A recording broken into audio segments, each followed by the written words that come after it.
Mesdames et messieurs, bonsoir et bienvenue à ce salon du Général Dufour qui aura ce soir pour thème les chemins de fer à Genève. Alors on connaît Dufour le stratège, on connaît Dufour le cartographe, on connaît Dufour l'homme de la Croix-Rouge, on connaît Dufour l'ingénieur, mais dans l'ingénieur, il y a une partie qu'on connaît un peu moins, c'est le fait qu'il soit aussi intervenu dans les chemins de fer. Et c'est un sujet qu'on voulait traiter il y a maintenant 4 ans.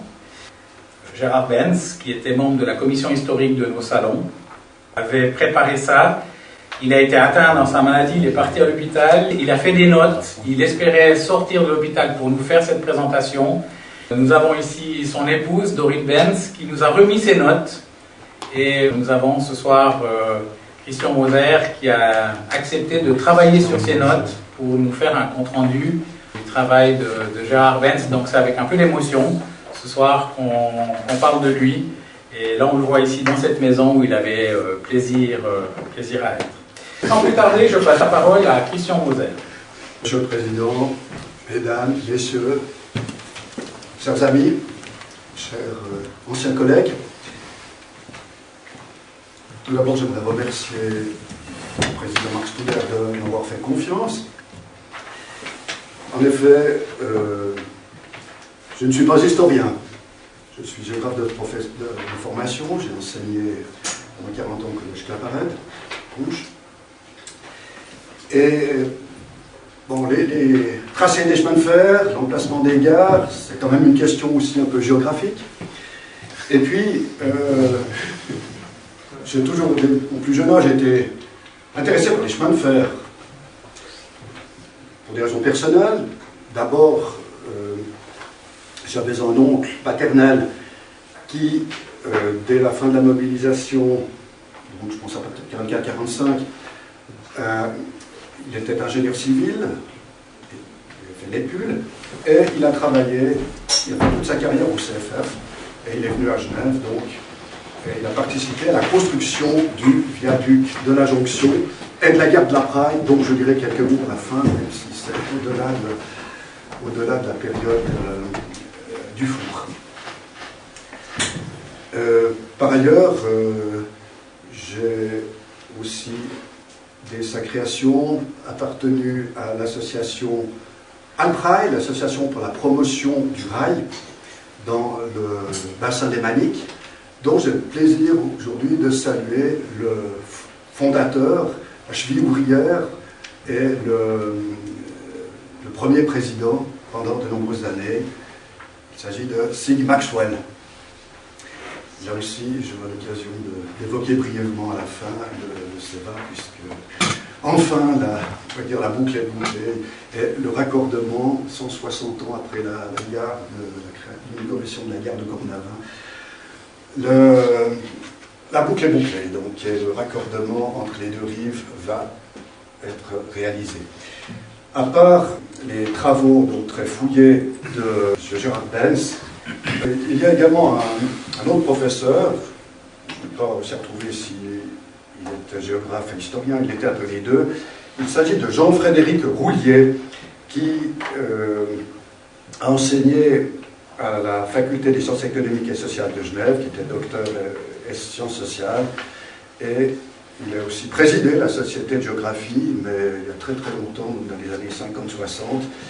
Et Jean-Frédéric Roulier a aussi écrit un livre que Gérard Benz avait lisé sur la construction des chemins de fer en Suisse. Vous avez tous pris à l'entrée, sinon j'en ai encore quelques-uns ici, un plan que j'ai trouvé en faisant cette recherche. C'est une carte au fond de la constitution progressive du réseau ferré, c'est un mouvement de lignes ferrées, avec les couleurs correspondent aux dates de construction, de mise en service. Et je le projetterai bien sûr à l'écran, je l'ai scanné, mais ça n'est pas très lisible. Quand on va parler du conflit, du combat qui a agité la Suisse romande entre les compagnies à propos de la ligne d'Oron par rapport à la ligne de la Broye, par exemple, c'est utile d'avoir le plan sous les yeux pour situer, pour localiser les choses. Voilà, mon plan donc s'articulera de la manière suivante. On va traiter d'abord donc du raccordement ferroviaire de Genève, première étape, 1840-45. Il n'y a encore pratiquement il n'y a aucune ligne de chemin de fer en Suisse, personne ne sait ce que c'est que le chemin de fer. Donc on verra quelles sont les données du problème, données politiques, données géographiques, topographiques. Ensuite, on verra quel a été le rôle de Dufour dans ce raccordement ferroviaire de Genève.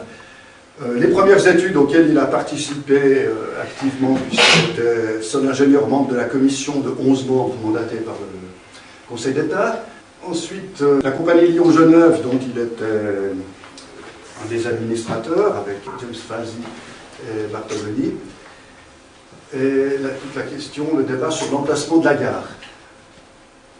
Très vite va se greffer là-dessus le raccordement avec la ligne, avec le reste de la Suisse, donc avec la ligne Genève-Morges. Donc c'est là où la carte va nous être utile.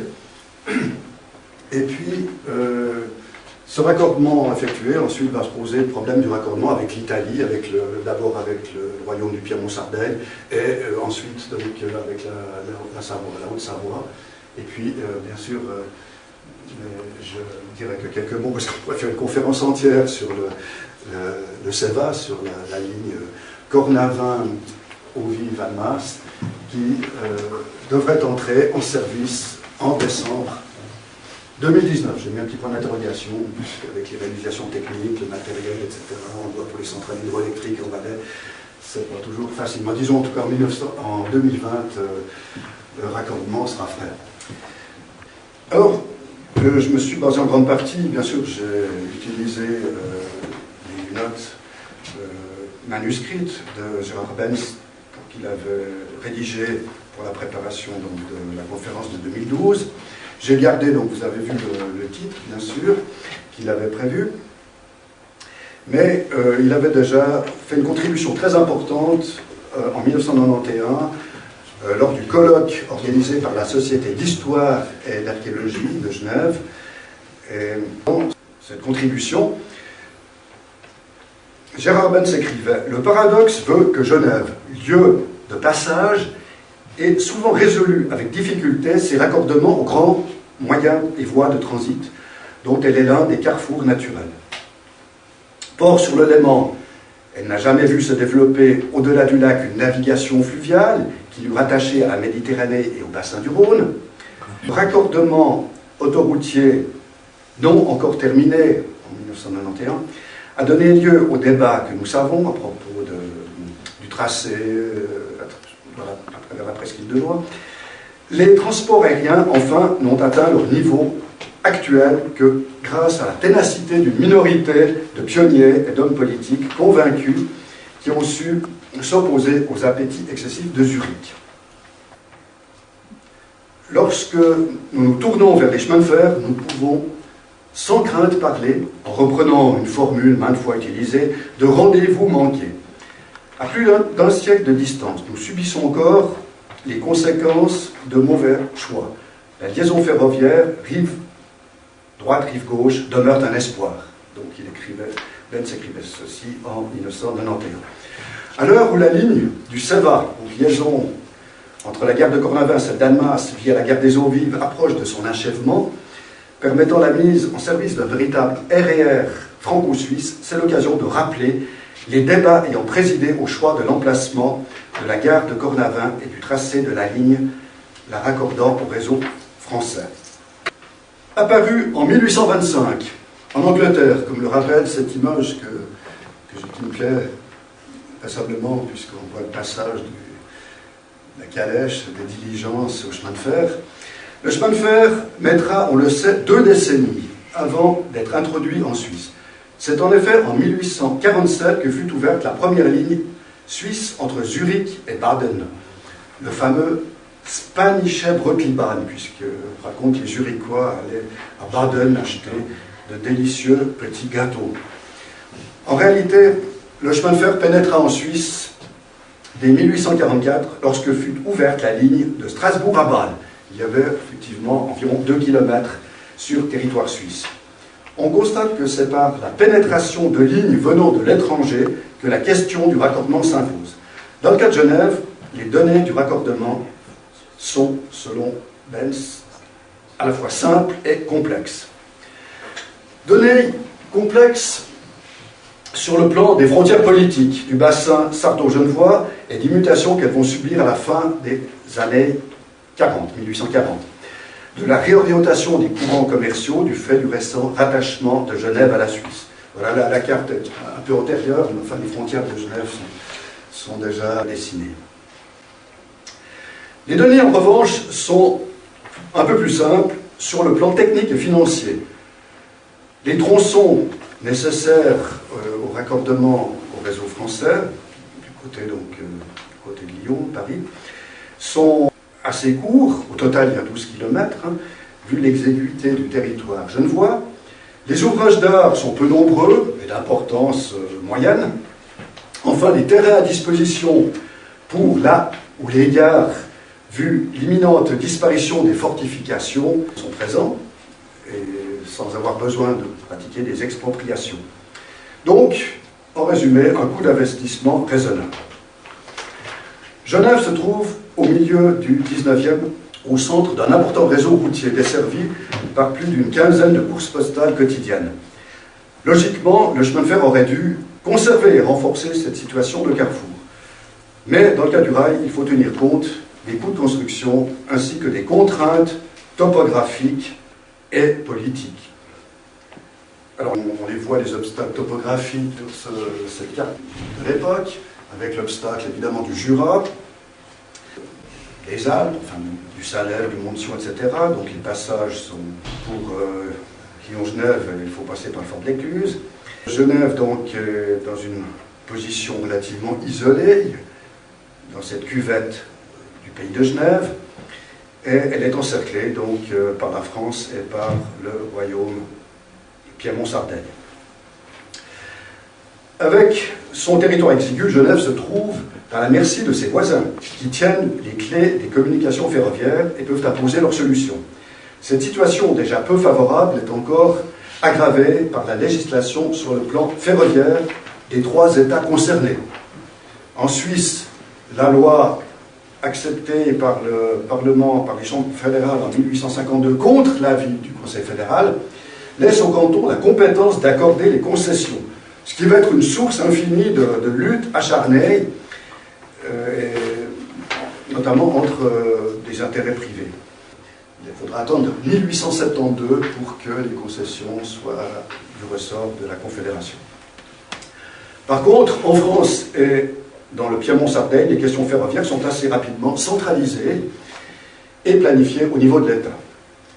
Genève se trouve donc mêlée aux luttes que vont se livrer les grands groupes étrangers pour la maîtrise du réseau suisse, Genève n'étant qu'un des passages obligés et ne participant que faiblement au processus de décision. C'est dans ce contexte difficile que les pionniers du rail, dont Dufour est l'une des figures de proue, vont entreprendre leur démarche. Alors, voilà les trois personnages qui vont jouer un rôle déterminant dans ce raccordement de Genève. Je ne présenterai pas un auditoire l'historien James Fazy. Par contre, on peut peut-être dire deux mots sur François Bartolini, qui est un peu moins connu. Enfin, il est surtout connu à Genève en tant que mécène, puisque sa villa construite entre 1928 et 1830 à la Perle du Lac abrite aujourd'hui le musée d'histoire des sciences, dans laquelle Marc Touder, le président, a organisé une magnifique journée le 27 août dernier pour évoquer cette fois la mémoire de Bénédicte de Saussure. Et puis on doit donc à Bartolini le conservatoire de musique aussi qui a été construit en 1858, donc la même année que la gare de Cornavin. Alors, venons-en au rôle de Dufour. En rappelant que Dufour a joué un rôle important dans la genèse des chemins de fer à Genève, affirme Gérard Bels, nous ne faisons que confirmer une évidence historique soulignée de multiples fois par six biographes, dont on retiendra trois citations. Le général Dufour est pour moi l'alpha et l'oméga du chemin de fer de Lyon à Genève. Avait écrit Théodore Hénard, ingénieur à Lyon et écrivain. Dufour toujours passionné pour le développement de Genève, est à la tête du comité du groupe d'hommes d'affaires qui, dans les années 1852 à 1854, construit la ligne de chemin de fer de Lyon à Genève, selon Albert Picot, ancien conseiller d'État. Enfin, là où il rendit le plus grand service au pays, ce fut dans sa participation à l'établissement du chemin de fer de Genève à Lyon. Il fut débuté par les initiateurs de ce projet à Lyon auprès de Louis-Napoléon, son ancien élève de l'école militaire de Toul, alors encore président de la République française. En passage dans cette ville, il obtint la promesse d'une large subvention de la part du gouvernement français, ce qui contribua à former la société qui entreprit ce chemin. Parole de James Fazy, autre troisième pionnier donc, du rail à Genève. Quelle est la portée et la nature de l'intervention de Dufour, questionne Benz. Parmi les multiples projets qui se présentaient alors, quels sont ceux auxquels Dufour consacra un réel effort? Réponse de Gérard Benz. Il est clair que Dufour, comme la plupart de ses contemporains, s'intéresse à l'ensemble des lignes susceptibles d'atteindre un jour Genève. Si une liaison au travers du Mont Blanc lui paraît peu réalisable pour des raisons techniques dans l'immédiat, cela ne l'empêche pas d'entrevoir d'autres tracés reliant Genève à la Savoie et à la Haute-Italie. Toutefois, le nom et l'action de Dufour vont rester attachés à trois réalisations qui mirent Genève en contact avec la France et avec la Suisse. Alors, Gérard Benz donc, cite le Lyon-Genève, le Genève-Versoix, compris l'enclave de Saligny, et en dehors des limites du canton, mais importante pour la liaison avec Fribourg et avec Berne, la ligne d'Oron, qui engendra le conflit ferroviaire le plus violent que la Suisse romande ait connu. On y reviendra. Sur la nature de l'intervention de Dufour, Benz distingue deux périodes. Dans les années 1844-1845, Dufour fait partie des premières commissions chargées de l'étude des chemins de fer mises sur pied par les autorités genevoises. Son statut d'ingénieur cantonal l'appelle à participer à ces premières réflexions déclenchées par la célèbre lettre de François Bartholoni, le 20 octobre 1844, qui souligne l'importance pour Genève des liaisons ferrées. Excusez-moi, mais à propos de Bartholoni, j'ai rappelé son rôle de mécène, mais ce n'est pas ce que je voulais faire. Je voulais donc rappeler que François Bartholoni, qui est né à Genève en 1796, se rend à Paris dès 1816, il est naturalisé français, il va être tout à la fois économiste, financier, banquier, et adepte du principe des sociétés d'économie mixte. Il devient très vite un des pionniers des chemins de fer en France. En 1835, il propose une solution financière pour construire les nouvelles lignes de chemin de fer, la garantie des investissements par l'État. Principe qu'il détaillera d'ailleurs dans un livre publié en 1838. En 1840, Bartholoni, qu'on peut écrire avec I ou lui écrivait avec Y, est président du conseil d'administration de la Compagnie des chemins de fer de Paris à Orléans. Après le refus de l'État français d'accorder un prêt de 16 millions, sa proposition d'une garantie d'intérêt est en revanche accordée, ce qui sauve la compagnie de l'échec. En 1845, il forme la Compagnie des mines de la Loire et prend le contrôle du canal et des lignes de chemin de fer qui les desservent. Donc c'est François Bartholoni qui, en 1844, lance le débat dans une lettre adressée aux autorités genevoises, le Conseil d'État et le Conseil administratif. Il pose la question qui va ouvrir donc ce processus de réflexion sur la question ferroviaire. Un chemin de fer de Lyon à Genève est-il désirable au point de vue des véritables intérêts de cette ville? Le Conseil d'État, le Conseil administratif mettront un certain temps à lui répondre, mais ils finiront effectivement par créer une commission d'études formée de 11 membres, dans laquelle donc on va retrouver le colonel Dufour en tant qu'ingénieur cantonal. Mais voilà, Guillaume-Henri Dufour n'avait jamais vu un chemin de fer de sa vie. Les autres politiciens genevois non plus. Donc le Conseil d'État va lui donner mission de visiter les chemins de fer d'Alsace et du Grand-Duché de Bade, ce qui va lui prendre une quinzaine de jours. On sait même que ça coûtait au budget cantonal la somme de 280 francs de l'époque. Et Dufour donc saisit immédiatement l'aspect révolutionnaire de ce nouveau mode de locomotion et s'y intéresse vivement. Il ne sera toutefois jamais un spécialiste des chemins de fer, reproche qui lui sera par ailleurs adressé lors d'un débat au Grand Conseil par un député. Dans cette première phase, Dufour va apporter une large contribution en proposant 3 emplacements pour une future gare. Ces plans détaillés, qui figureront donc dans le rapport de cette commission, mais qui ont été dressés pour la plupart par Dufour, mettent en évidence les avantages et les inconvénients de chaque projet. Avec perspicacité, l'ingénieur suggère, en toute indépendance, des solutions qui vont alimenter la réflexion. Je reviendrai plus loin sur les plans et sur cette période. Pour terminer peut-être cette introduction générale, rappelons que après cette première période de tâtonnement, d'information, 1845-1846, dans une seconde période qui va de 1852, il y a un grand vide entre deux, 6 ou 7 ans, parce qu'il y a eu la révolution fasciste, le Sonderbund, on y reviendra. Donc, de 1852 à 1860, Dufour fait partie, ou est proche, en revanche, des groupes qui demandent les concessions du Lyon-Genève et du Genève-Versoix et de la ligne d'Oron. Lui est-il encore loisible, se demande Benz, de raisonner en toute indépendance? En tant qu'ingénieur, n'est-il pas contraint de se faire le porte-parole des intérêts qu'il représente? Dufour lui-même est conscient de sa position ambiguë et il commence souvent ses interventions devant le Grand Conseil par des formules de type je me serais abstenu de prendre la parole, surtout parce qu'ayant le malheur de faire partie de l'administration de ce chemin, donc le Lyon-Genève, chaque fois que j'ouvre la bouche, on croit immédiatement que je suis dirigé par un intérêt personnel. Ou encore, j'aurais bien mauvaise grâce à me poser en défenseur d'une compagnie à laquelle je suis attaché. Ou encore une autre fois, on a fait comprendre qu'il s'agissait de favoriser certains intérêts personnels. Il n'en est rien. 3 citoyens se sont mis en avant dans l'intérêt de leur pays. Il ne se serait pas donné tant de peine s'il ne se fût agi du pays. J'en connais un qui n'aurait pas bougé.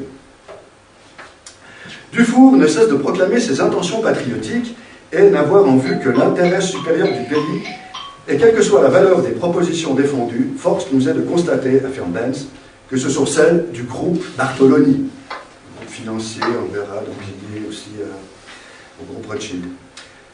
Grâce à son prestige personnel et au soutien dont il jouit dans les rangs du Grand Conseil, constate Benz, Dufour fait accepter certaines solutions qui n'étaient peut-être pas toujours les meilleures et souvent en contradiction avec les projets de 1845. Mais reprenons donc en détail ces 2 étapes. Les premières études sont contenues dans le rapport de la commission d'enquête chargée par le Conseil d'État d'étudier la question du meilleur emplacement pour le débarcadère d'un chemin de fer venant de France.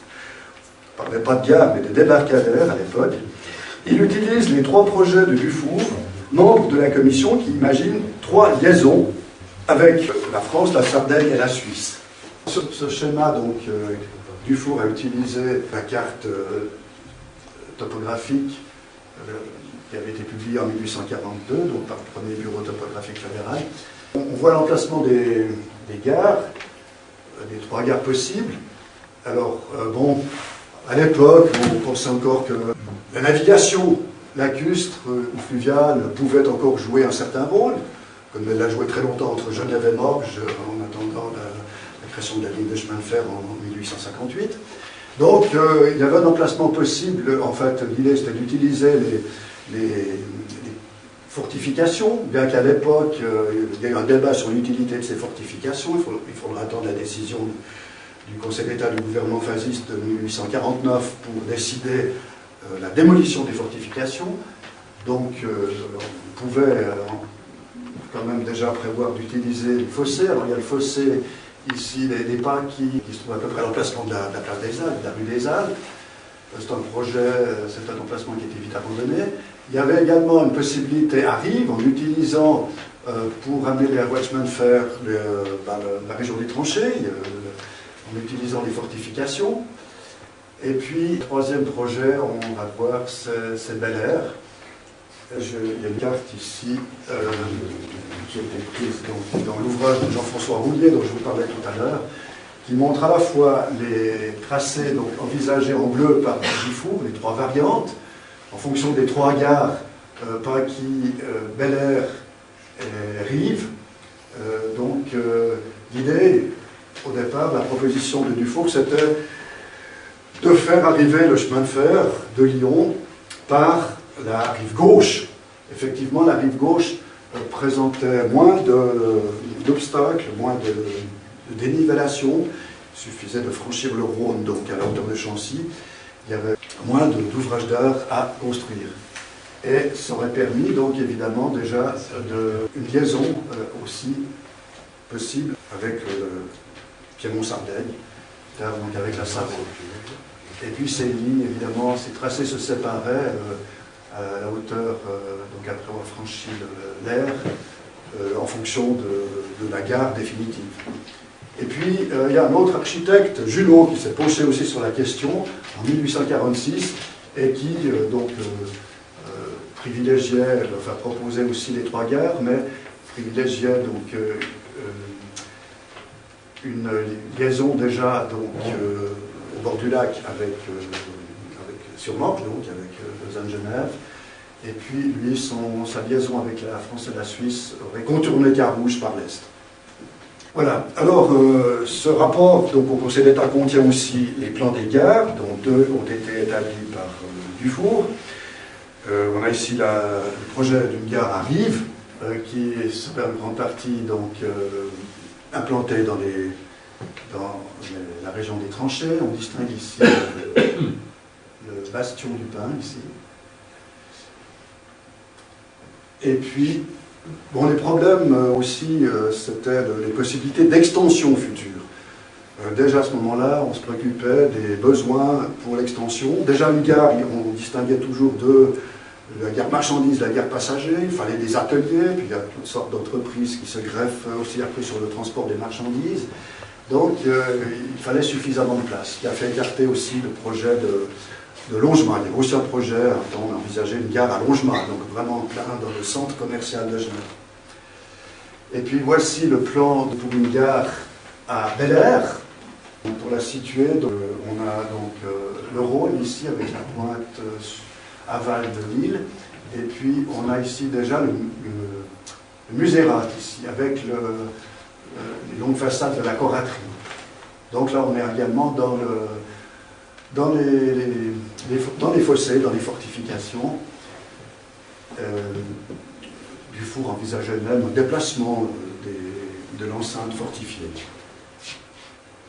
Donc sous l'influence de Dufour, dont le rapport est grandement inspiré, puisqu'encore une fois, c'est le seul ingénieur dans cette commission de 11 membres, formée de politiciens, d'enseignants, de juristes.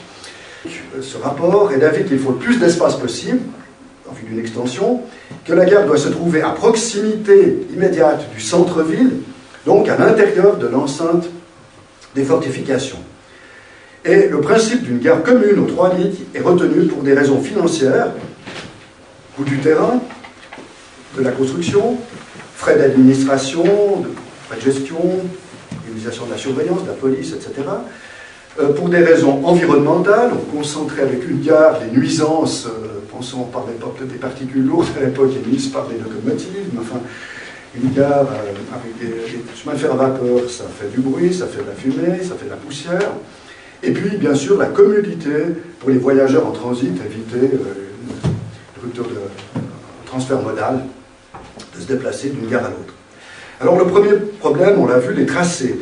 Les études des divers tracés n'étant pas terminées, voire pas ébauchées, Dufour a soumis à la commission un plan sur lequel il a fait figurer les divers tracés possibles venant de France. C'est le plan que je vous ai montré il y a un instant. Ensuite, la question rive gauche, rive droite. La commission se prononce pour un tracé rive gauche, pénétrant sur le territoire cantonal en aval de Chancy, avantage, je vous l'ai dit, plus court, moins d'ouvrages d'art, et ça permettait un tronçon commun utilisé par les chemins de fer venant de France et de Sardaigne. Pour la liaison avec la Suisse, donc effectivement, un embranchement était prévu, on le voit sur le plan sur tracé Junot, là, donc, et aussi sur le plan du Four. Donc il était prévu de relier l'une ou l'autre de ces gares de la rive gauche au réseau suisse en passant par un pont à construire légèrement en amont du pont de la Coulouvronnière, qui n'existait pas encore à l'époque. La commission retient donc finalement le projet Bel Air, le dernier plan que je vous ai montré, établi par Dufour. Après avoir traversé la plaine de Plainpalais, les lignes de Lyon et de Sardaigne aboutissent à la gare située sur le territoire des fortifications, perpendiculairement au Rhône, entre la place Bel Air et l'actuel boulevard Georges Favon. La jonction avec la Suisse s'effectue au moyen d'un pont sur le Rhône, légèrement en amont de l'actuel pont de la Coulouvronnière, et bien sûr sera nécessité un tunnel sous la colline de Saint-Germain. Il était prévu donc qu'une nouvelle ligne de fortification englobe ces installations. Ce projet aurait constitué un véritable carrefour ferroviaire qui aurait pu être complété par un tracé vers la vallée de l'Arve et sur la rive gauche du lac par Vesna et Corsier. L'emplacement retenu était à l'époque peu bâti, c'était les fossés, donc les fortifications, et permettait une extension des installations vers la jonction et même au-delà de l'Arve, site choisi ultérieurement après la Deuxième Guerre mondiale pour la gare de marchandises La Praille. La voie ferrée ne coupait pas la ville en deux et la gare se trouvait au cœur de la cité. Malheureusement, la révolution radicale de 1846, pas la révolution qui est malheureuse, mais enfin j'entends il y a un certain nombre d'événements qui vont bloquer pour 6 ou 7 ans le dossier. Et à la révolution radicale va s'ajouter la crise du Sonderbund, qui va permettre à Dufour donc de devenir général. Il y a à Paris la révolution de 1848. Voilà, donc il y a de nombreux événements qui interrompent le débat pour 7 ans, et lorsque les discussions reprennent enfin en 1852, les données du problème ont changé. La zone prévue s'est construite avec la démolition des fortifications. Cette démolition commence en 1850.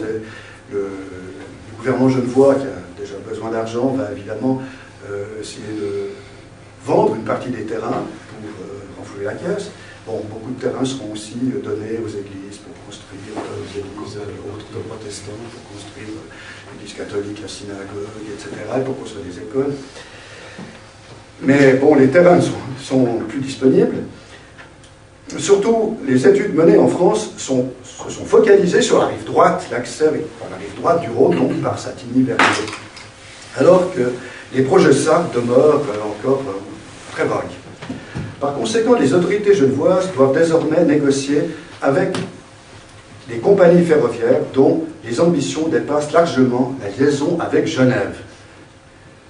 Après la dissolution de la société lyonnaise genevoise, suite à la révolution fasciste, la liaison entre les deux villes n'est l'objet d'aucune initiative avant le début des années 50. Le 28 mars 1852, le banquier Christian Kohler demande au Conseil d'État d'appuyer les démarches d'une compagnie sur le point de se constituer. Sur l'initiative de Bartholoni, Kohler avait réuni autour de lui plusieurs personnes influentes pour former un noyau de fondateurs et, dit-il, après diverses conférences en haut lieu à Paris, où le général Dufour a représenté mes intérêts, j'ai pu faire adopter en principe un tracé qui paraît réunir toutes conditions désirables. À la fin de l'année 1852, donc, une convention était signée entre le Conseil d'État genevois et 3 représentants de la nouvelle compagnie du Lyon-Genève, Dufour, Bartholoni et Kohler, cette fois, puisque Fazy est au pouvoir, le Conseil d'État. Elle prévoyait que le chemin de fer arriverait par la rive droite et aboutirait à une gare terminus à la Servette, dans le domaine qui s'appelait la Prairie. On verra sur le plan tout à l'heure. L'État accordait une subvention de 2 millions, soit un projet totalement différent de celui retenu en 1845.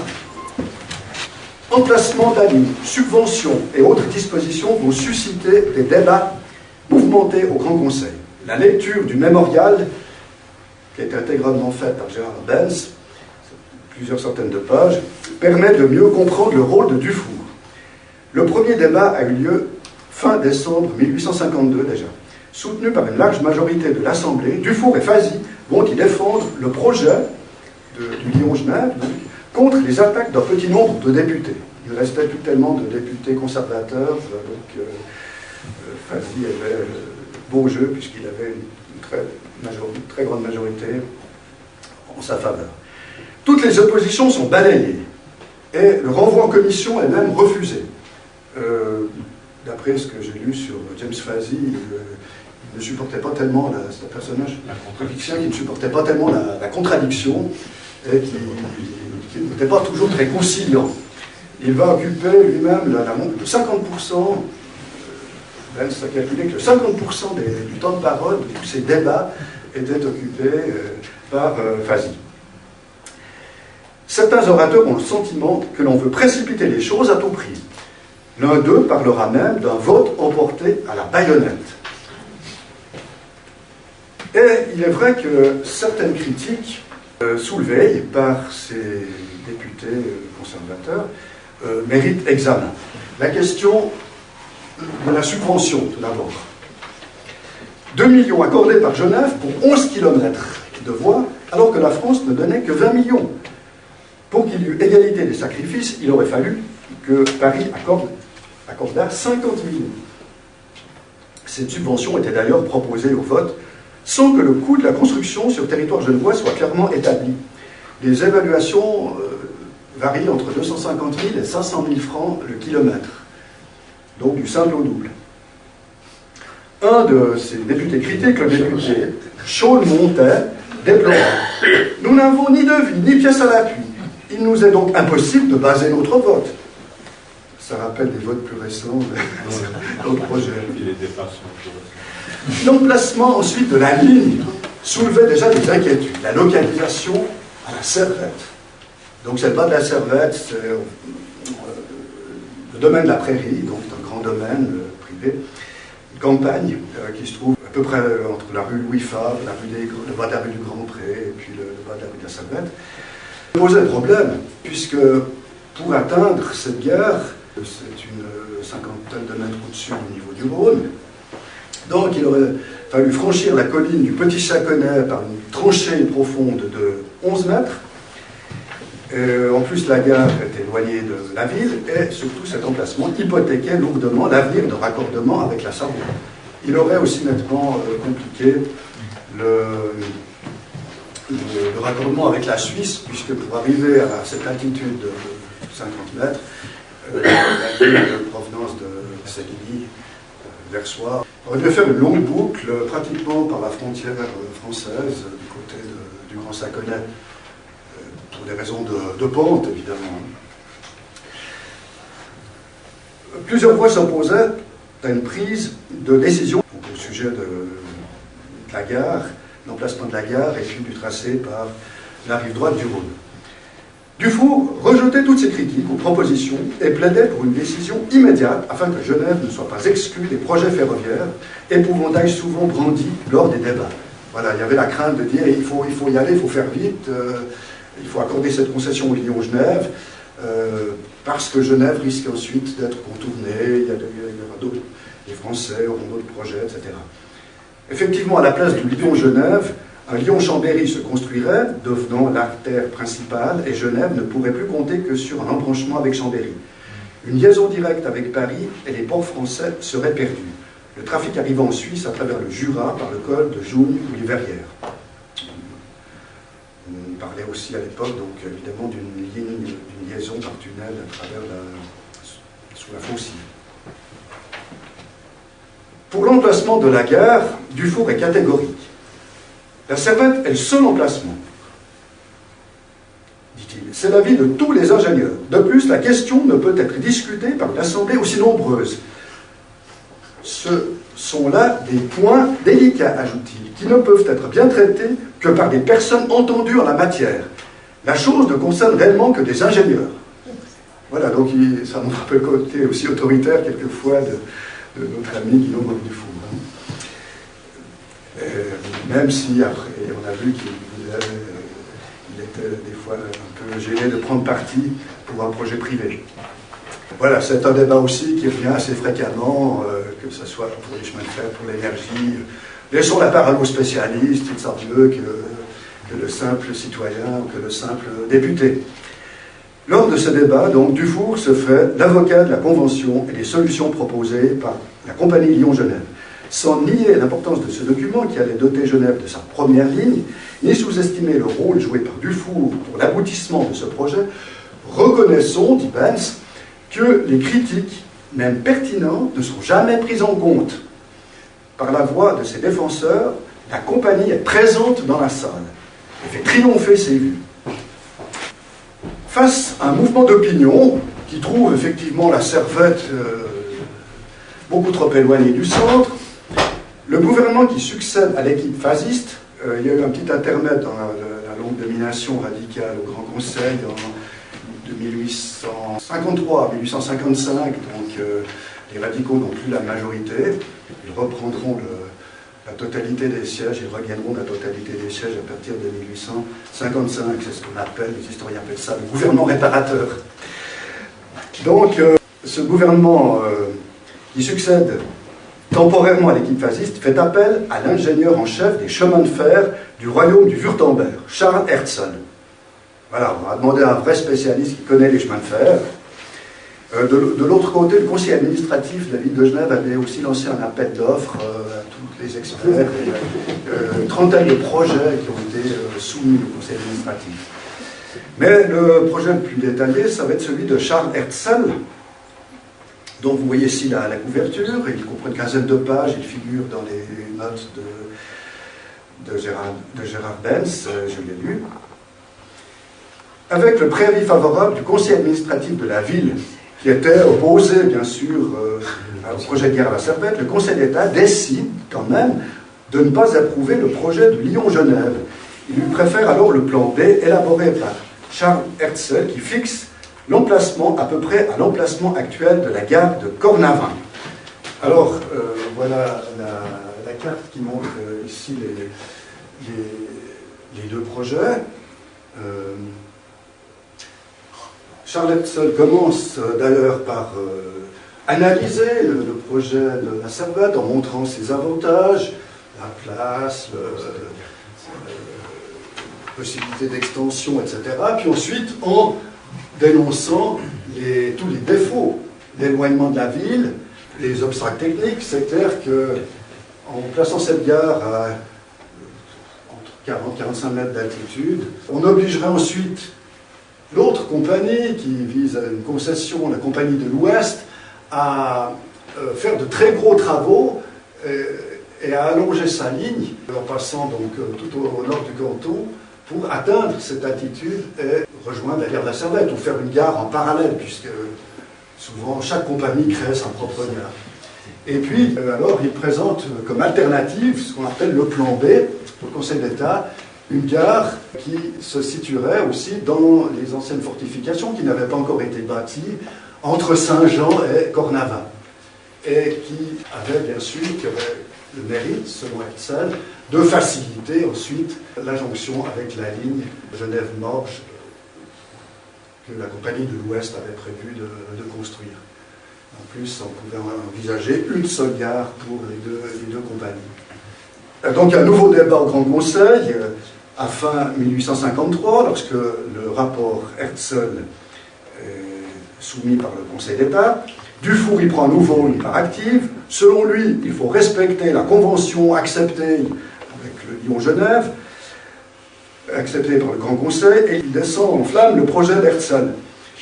Si la gare est rapprochée du centre, dit-il, le tracé de la ligne par Saint-Jean coupe toute extension de la ville dans cette direction et rétablit une sorte d'enceinte que l'on vient justement d'abattre. Le viaduc d'accès à la plateforme de Saint-Jean-Cornavin mesure 10 mètres de haut pour 22 mètres de large. Ce remblai ne comporte dans le projet que 2 uniques passages de 25 mètres de large.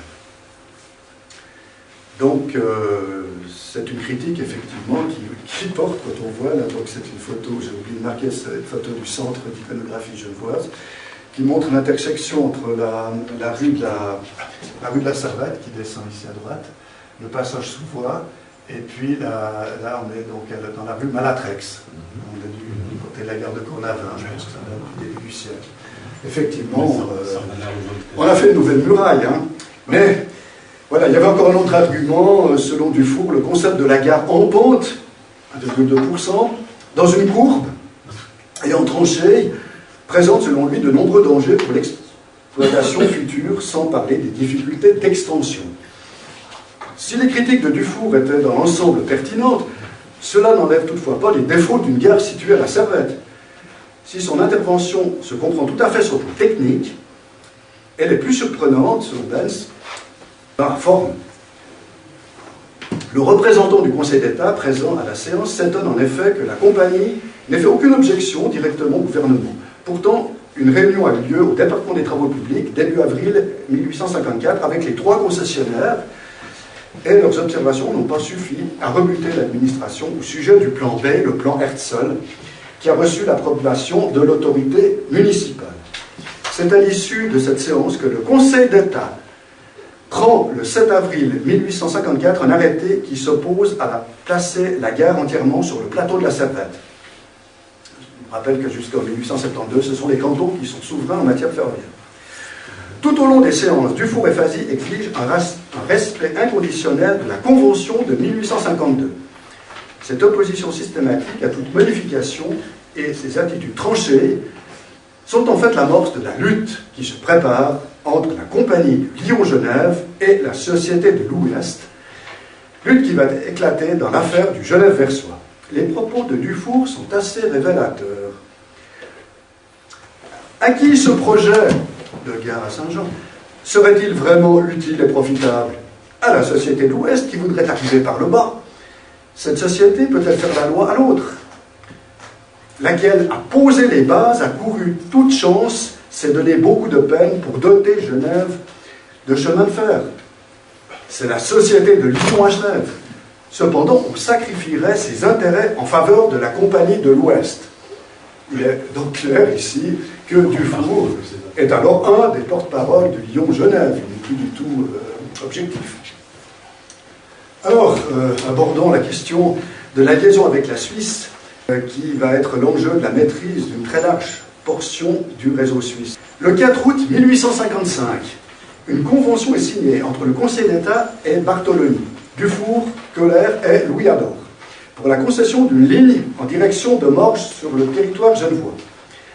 Partant d'une gare située dans les abords de l'ancienne porte de Cornavin, le tracé suit le lac, en ménageant autant que possible les grandes propriétés.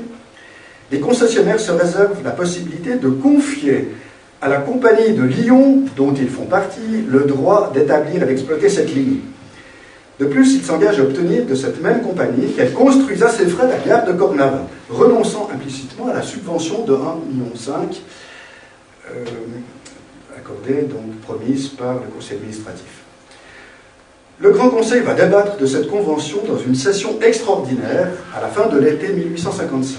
Dans son rapport de majorité, la commission du Grand Conseil souligne l'avantage de traiter avec des citoyens qui représentent une des sociétés avec lesquelles Genève a déjà eu affaire, plutôt que de négocier avec d'autres compagnies qui ont également sollicité la concession. Donc l'allusion à la demande de la Compagnie de l'Ouest. La question de l'emplacement et du financement de la gare est résolue, puisque c'est Lyon-Genève qui va payer, et puis finalement là on ne parle plus du tout d'obstacles. Les concessionnaires se rallient au plan B, on verra pourquoi, c'est parce qu'ils espèrent bien contrôler l'ensemble de la ligne, donc une gare à Cornavin est plus économique. Aussi, la Commission propose aux députés d'accepter le projet de loi avec quelques modifications. Une fois de plus, le débat fut très passionné. Résumons. La Compagnie du Lyon s'était mise sur les rangs parce qu'elle ne voulait pas voir la Compagnie de l'Ouest obtenir la concession de ce qui était une tête de ligne. Vu que les deux groupes rivaux se disputaient ce tronçon, le Grand Conseil devait temporiser pour obtenir la meilleure offre possible. En effet, la rivalité entre les deux compagnies révélait les intérêts en jeu et leur action n'avait rien de très patriotique. Je cite toujours Gérard Benz. Leur but commun était de faire des affaires. Les intérêts genevois étaient présents de part et d'autre. La Compagnie de l'Ouest a une administration suisse ajoutait le député Raisin. Tandis que dans la compagnie du Lyon-Genève, il n'y a que 4 administrateurs genevois, sous-entendu, les capitaux sont français, il y avait même une demande pour avoir des capitaux anglais. Les tenants du projet, dont Dufour, attaquaient souvent avec violence les propositions de la Compagnie de l'Ouest, incapable à leurs yeux de mener à bien ces projets.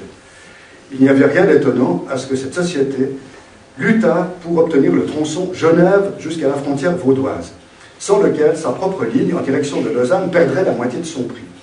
Pour la même raison, la Compagnie de Lyon acceptait de faire des sacrifices et renonçait à la concession qui localisait la gare à la Servette. Avoir en main cette tête de ligne lui permettrait de contrôler l'ensemble de la ligne jusqu'à Lausanne et au-delà. Mais pour la majorité de l'Assemblée, le principal crime de la Compagnie de l'Ouest, c'était son alliance récente avec le Crédit Mobilier des frères Pereire. Selon Dufour, la Compagnie de Lyon aurait accepté de partager l'usage de la gare avec la Compagnie de l'Ouest, mais elle avait été effrayée par le Crédit Mobilier, sous-entendu sa solidité évidemment financière. Reprenant l'argument lancé dans la discussion selon lequel les deux groupes étaient étrangers, Dufour déclarait « Je ne sais pas ce que fait la Compagnie de l'Ouest avec une société étrangère. J'ignore si elle compromet le pays, mais ce que je puis dire, c'est que quoique l'administration de la Compagnie de Lyon soit en majorité composée d'étrangers, vous pouvez voir par les faits qu'ils n'abusent pas de leur position. L'influence genevoise y est au contraire considérable. » Évidemment, il se plaçait dans les collèges, Bartolini. Le président est un Genevois, un excellent citoyen. Il fait des affaires, cela est vrai, mais il les fait bien. Pour mieux comprendre cette bataille, on peut brosser rapidement le portrait des deux compagnies. Bon, la Compagnie de l'Ouest, donc, qui avait été fondée à Genève par les capitaux anglais, français, genevois, elle avait repris du chemin de fer Morges-Lausanne-Yverdon en 1852 le premier tronçon de la ligne qui devait desservir la Suisse de Genève au lac de Constance. Elle avait donc, le Conseil d'État genevois lui avait refusé la concession de la ligne de Genève à la frontière vaudoise, donc à côté. Et elle était en situation précaire, comme la plupart des compagnies ferroviaires en Suisse. Il y en a énormément qui ont fait faillite dans la deuxième moitié du XIXe siècle. Elle s'est tournée donc en 1855 vers le Crédit Mobilier. Le Lyon-Genève, donc on l'a vu, c'est Bartoloni, le président du conseil d'administration, qui joue un rôle de premier plan dans les chemins de fer en France, aux côtés des Rothschild, du groupe Talabot, de Lafitte. C'est un groupe financier donc, qui est en guerre avec le Crédit Mobilier. L'union financière, dominée par les Rothschild, met la main sur un certain nombre de lignes en construction dans l'est de la Suisse avec l'idée de se relier à leur réseau lombardo-vénitien. Voilà, donc la plupart beaucoup de lignes suisses sont effectivement contrôlées par des capitaux étrangers. On sait aussi que le Gotthard était financé par des capitaux étrangers. Alors, donc vous avez compris un peu l'enjeu. On comprend mieux les mobiles, maintenant, donc, qui n'ont rien de très patriotique, qui visent la maîtrise d'une large portion du réseau suisse. Dans la deuxième étape, le groupe Bartoloni profitera de la rivalité entre Vaud et Fribourg au sujet de la transversale à travers le plateau. Alors que la Compagnie de l'Ouest propose un tracé par Yverdon et Payerne, donc la vallée d'Arbois, Bartoloni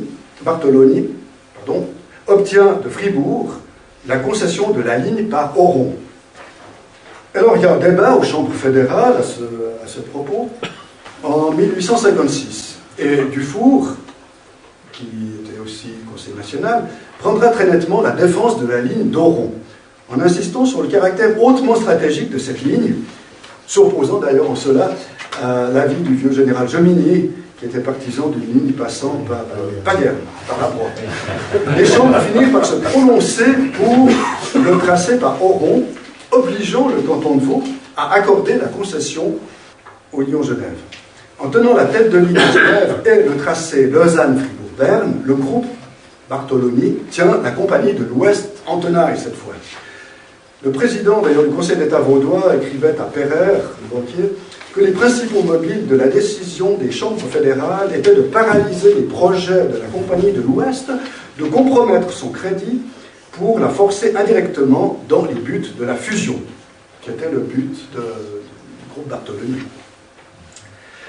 Voilà, pendant ce conflit d'intérêts, qui ne tient pas vraiment compte ni des aspects stratégiques, ni des aspects de logique du réseau, mais tout le réseau suisse est construit un petit peu comme ça. Les travaux de la gare de Cornavin avancent, ils sont placés sous la direction de l'architecte genevois Francis Gindreau, c'est aussi l'architecte qui a réalisé la majorité des immeubles du square du Mont-Blanc, construits sur les anciennes fortifications, qui existent toujours. Cet architecte va en hâter l'exécution, ça va très vite, les fondations ont lieu donc au printemps, l'élévation des murs en été, le second œuvre est terminé en janvier 1858, les boiseries et les serrureries sont posées à la mi-mars. J'ai puisé aussi tous ces renseignements techniques de l'ouvrage de Frommel, qui a écrit un gros volume sur l'histoire des chemins de fer à Genève avec tous les détails techniques.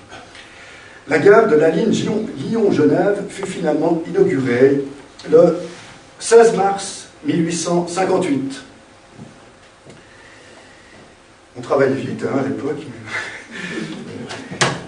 Ça a été aussi un peu passablement bâclé. Il y a eu des effondrements sur la ligne, les talus étaient mal faits, il y a eu beaucoup de problèmes. Et toutes les gares, les petites gares, les gares barrières, qui existent d'ailleurs toujours.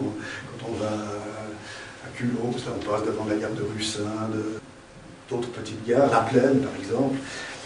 Ça avait été tellement vite construit qu'elles étaient humides, elles avaient été déclarées insalubres. Voilà, donc ça c'est un peu des défauts quand on va aller trop vite. Espérons pour le Céval, les finitions seront mieux réussies. En parenthèse, donc cette ligne, cette nouvelle ligne, met Paris à 627 km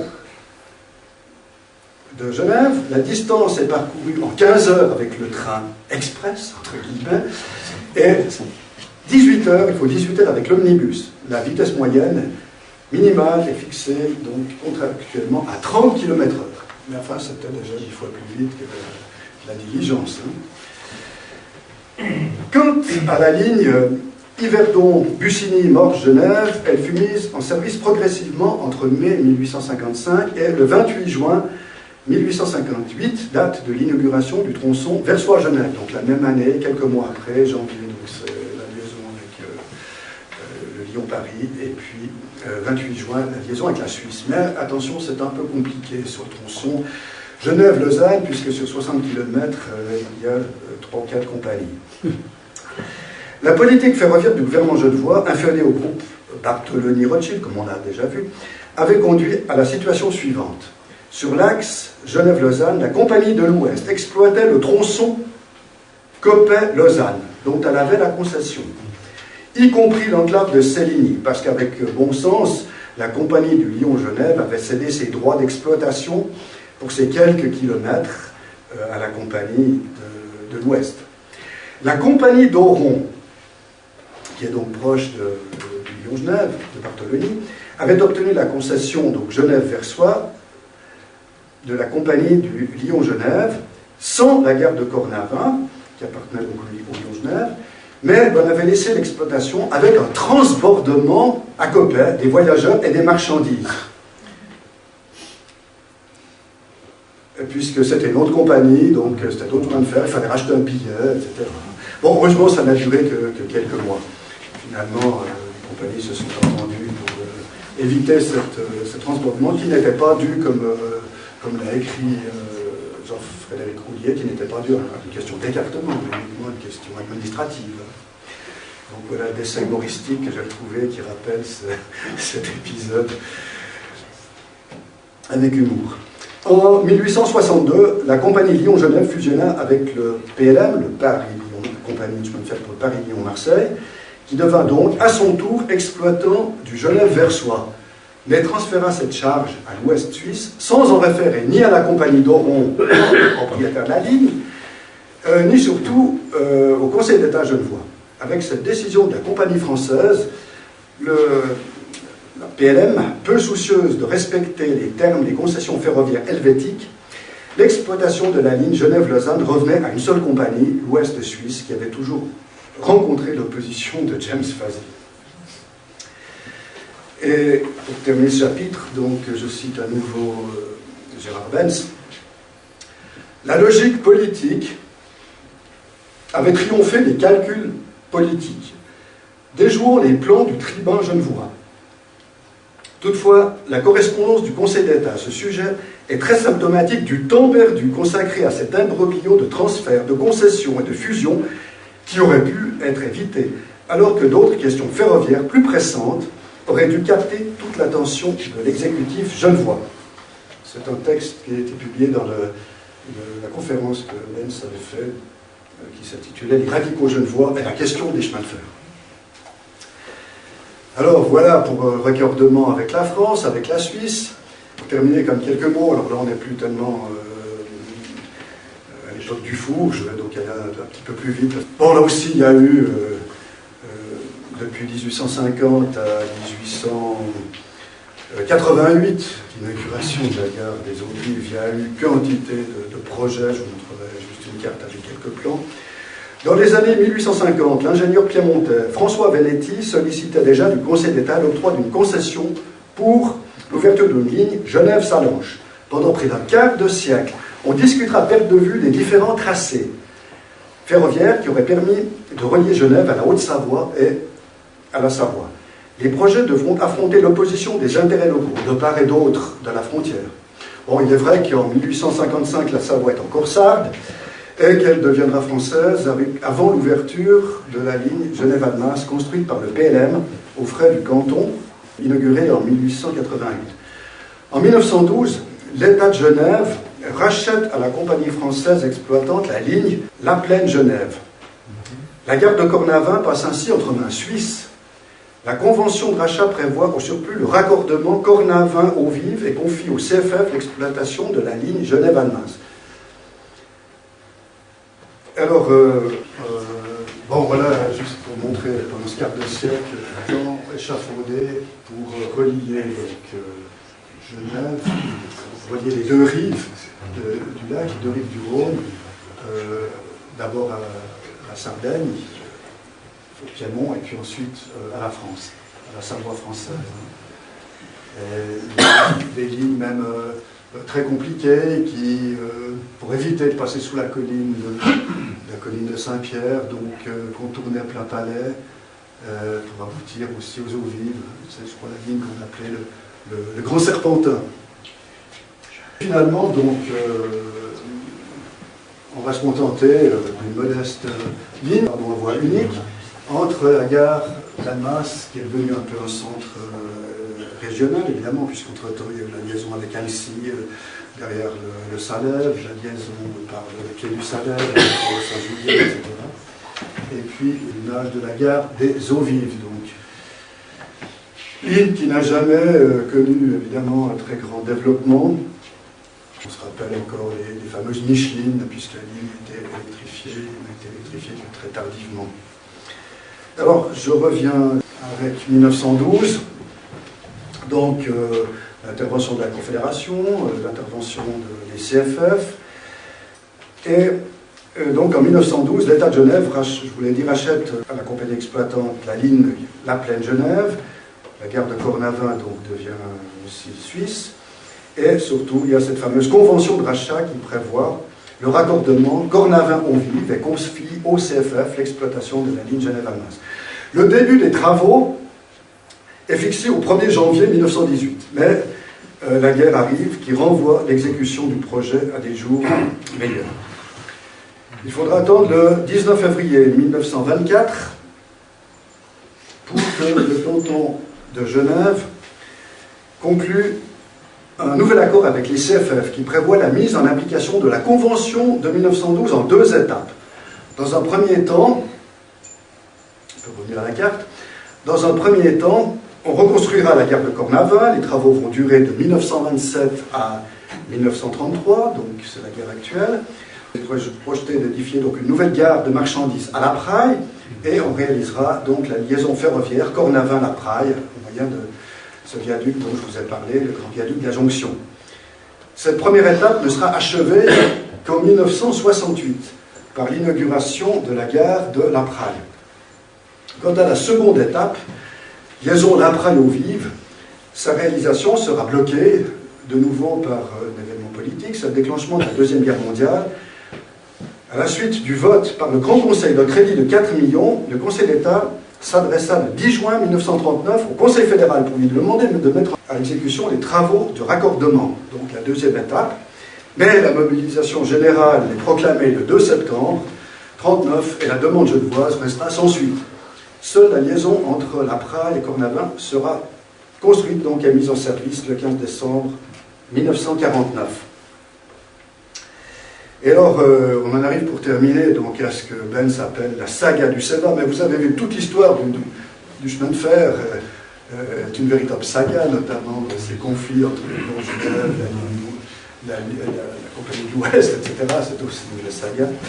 Après la guerre, eh bien, la mode n'est plus au chemin de fer, n'est plus au rail, on démantèle le réseau des trams, qui sont des obstacles à la circulation automobile, on mise sur les projets de raccordement routier, la route blanche, avec Chamonix, plus tard les projets donc, de l'autoroute Genève-Lausanne, qui est réalisé en 1964.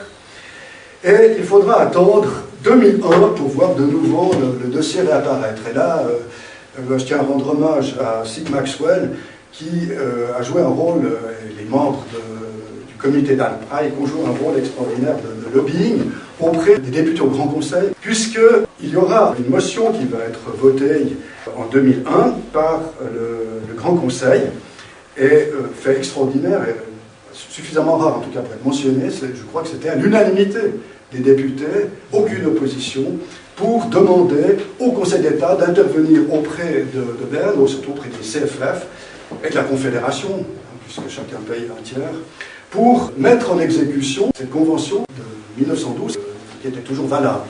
Donc c'est une saga, parce qu'effectivement, entre 2001 et l'inauguration en 2019, ça a pris passablement de temps pour cette liaison de quelques kilomètres. Les travaux démarrent en 2005-2006, avec les premiers travaux donc, en gare de Genève-Cornavin. En 2008, l'Office fédéral des transports approuve les plans de Genève, les travaux publics genevois, avec des modifications concernant les standards de sécurité qui ont évolué depuis. Et en février 2009, le Conseil d'État dépose un projet de loi pour la part cantonale du financement complémentaire du CEVA qui est accepté donc largement par le Grand Conseil. Ensuite ont lieu les adjudications. Bon, il y a un certain nombre d'oppositions. Il y a un référendum qui est lancé contre le crédit complémentaire de 113 millions pour la construction du CEVA et fait aussi à signaler, les Genevois ne disent pas toujours non, puisque là, il y a eu une très nette majorité, 61% du peuple genevois, des votants, ont accepté le crédit complémentaire, confirmant le choix. C'était l'époque où certains remettaient en cause le choix du CEVA, avec le projet de Barreau Sud, en disant mais il faut faire une gare, il faut un autre tracé, il faut faire une gare avec le pied du Salem, avec Bardonnay, etc. Voilà. Mais ces velléités de remise en question ont été balayées, et après plusieurs années de procédure, le tribunal administratif a rejeté les recours qui bloquaient l'entrée en force de la décision.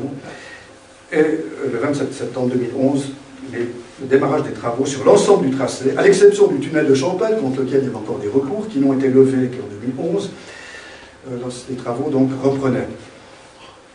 Dernier événement en date, il y a à peine un mois, le 23 septembre 2016, une jonction symbolique des travaux entre la Suisse et la France a eu lieu donc de manière souterraine dans la tranchée ouverte à la frontière franco-genevoise.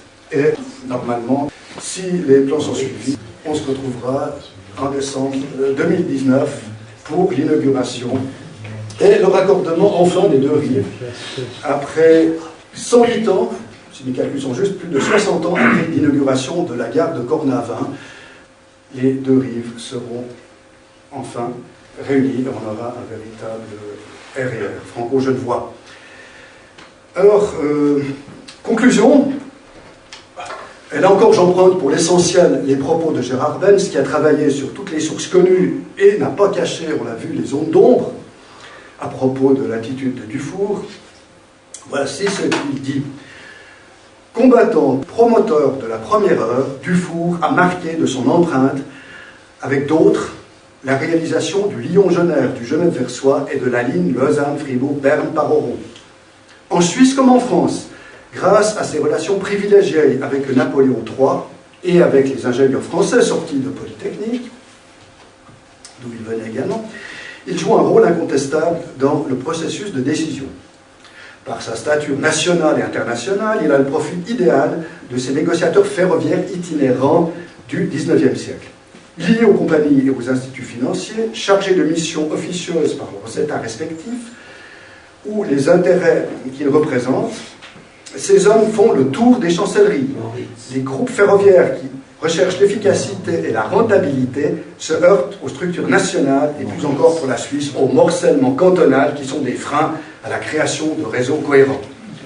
Pour atteindre leurs objectifs, les milieux ferroviaires ont besoin de ces négociateurs et c'est en ce milieu de ces groupes que Dufour a pu jouer un rôle. De ce fait, Dufour a défendu des options qui n'étaient peut-être pas les meilleures. Songeons que Genève n'est jamais devenue un carrefour ferroviaire, que le tracé rive droite a rendu difficile la liaison avec la Haute-Savoie, non encore réalisée, c'était écrit en 1991, donc avant la mise en service du CEA, que le tronçon Genève-Versoix a changé 4 fois de main, donnant naissance à de longues querelles entre Genève, Vaud-Fribourg et les compagnies, que l'exploitation de la ligne Genève-Lausanne a été entravée par le fait que 2 compagnies se partageaient ce tracé. Mais ces erreurs ne diminuent en rien les efforts que Dufour a fait pour doter Genève de voies ferrées. Là où l'attitude de Dufour nous paraît plus surprenante, souligne toujours Benz, c'est lorsqu'il affirme que Bartholoni, Kohler et lui-même n'agissent qu'au nom de l'intérêt supérieur du pays, que le patriotisme est le seul moteur de leur action.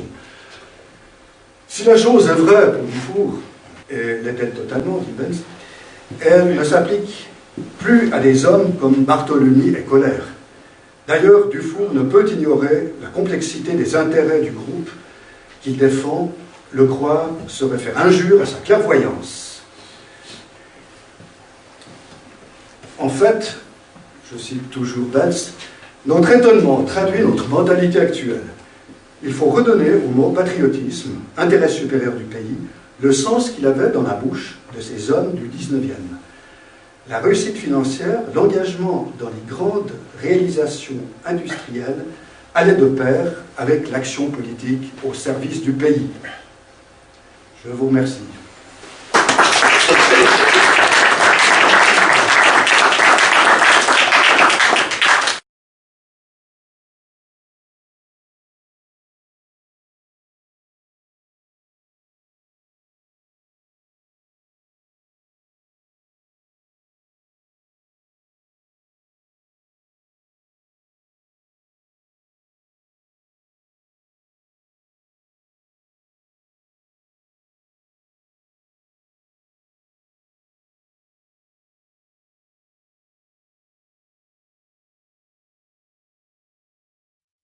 Ne craignez rien.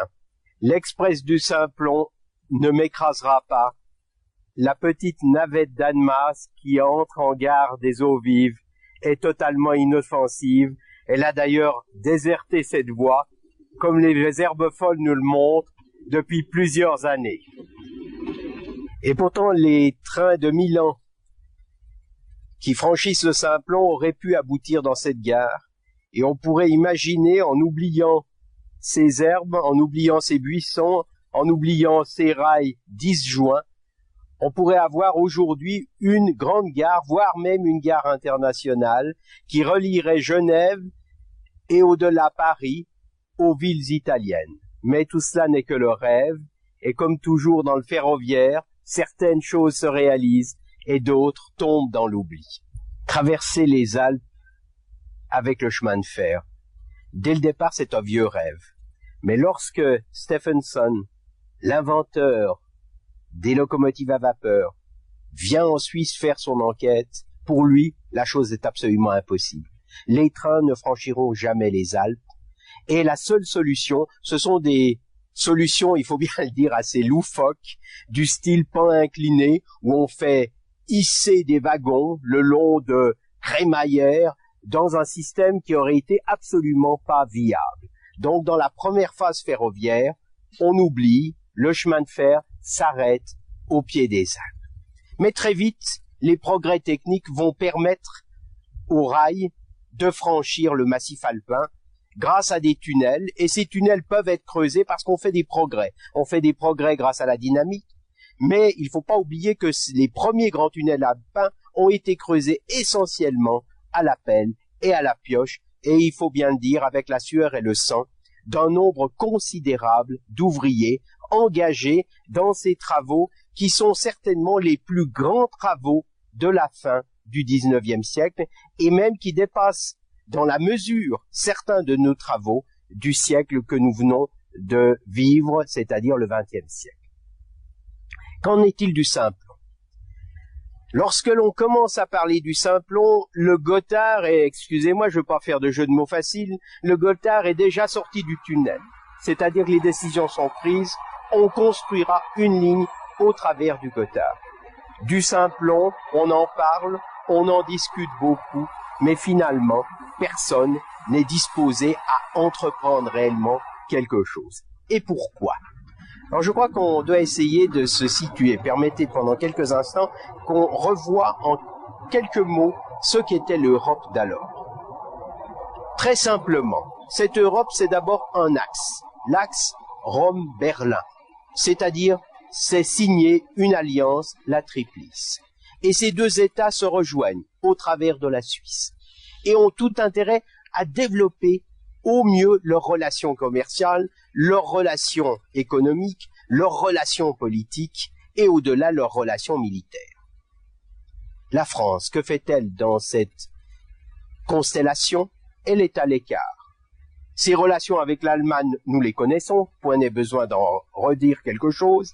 Ses relations avec l'Italie sont loin d'être bonnes, si bien que qui peut avoir intérêt à construire une ligne de chemin de fer, un tunnel important au travers des Alpes pour relier finalement deux États dont les politiques sont si divergentes, c'est-à-dire ces deux États étant la France et l'Italie. Vous allez me dire quand même, le Simplon, c'est d'abord la Suisse et l'Italie. Non, la problématique est différente. Le Simplon n'est viable que s'il est une ligne internationale. Ligne locale, il ne mérite pas des travaux aussi conséquents, il faut l'oublier. Dans les années 80, le Gothard s'ouvre. Quelques années auparavant, bien auparavant même, le Mont-Cenis s'est ouvert. Et pendant ce temps, on discute du Simplon. Et dans une première phase, c'est la France. La France qui va essayer d'intervenir dans cette construction. Pourquoi intervient-elle? Parce qu'elle veut essayer de contrer l'influence allemande en Italie. Des financiers, des banques, des compagnies de chemin de fer, qui sont souvent des États dans l'État, négocient pour parvenir à un accord. Une série de montages financiers se met sur place. Nous avons presque à l'époque des espèces de multinationales qui discutent, qui négocient à égal avec les États. Et finalement, tout ça se termine par un montage financier présidé par le banquier Hensch, un banquier genevois, montage financier qui, avec la chute d'une des banques principales de Hensch, le comptoir d'escompte, va finalement totalement s'effondrer. Nous sommes en 1889, nous sommes au stade zéro. Et on peut dire, contrairement à ce que beaucoup d'ouvrages ont prétendu, on peut dire que la France ne va pas participer à la construction du Simplon. La France sera en dehors de l'aventure du Simplon, aussi bien sur le plan économique que sur le plan politique. Alors qu'en est-il? 89, désespoir. Le montage financier s'est écroulé, la France se retire, les instituts financiers et les compagnies ferroviaires ne sont pas chaudes, et il ne faut pas oublier une chose, c'est qu'en France, nous avons une compagnie très importante, qui est le PLM, le Paris-Lyon-Marseille, et cette compagnie a comme intérêt pour la traversée des Alpes une ligne, et cette ligne, c'est en réalité la ligne du Mont-Cenis. Donc pour elle, le Simplon est à détruire, et cette compagnie fera tout pour que le Simplon ne se réalise pas. Crispi, qui est à ce moment-là Premier ministre italien, qui est un homme d'ailleurs méridional, et qui devrait avoir peu d'intérêt pour le Simplon, contrairement à son prédécesseur qui était des Prétis et qui venait du Nord, mais ce Crispi, tout à coup, semble marquer de l'intérêt et d'ailleurs accepte l'ouverture d'une conférence. A-t-il agi par conviction politique? Dirions-nous par conviction ferroviaire? Ou par conviction économique? Ou plutôt, n'a-t-il pas été aidé par quelque largesse de la compagnie Jura-Simplon? Les archives conservées à Lausanne de cette compagnie nous laissent quelques doutes sur ce point. Mais sans importance historiquement. Ce qui est important, c'est que la conférence ait lieu, que la décision soit prise, que le Simplon se fasse. L'Italie financera une petite partie de la ligne, les intérêts suisses financeront le reste, et d'ailleurs, pendant que la ligne commence à être construite, s'opère en Suisse le rachat des chemins de fer en 1898, qui marque en quelque sorte la fin en Suisse de l'aventure privée des chemins de fer.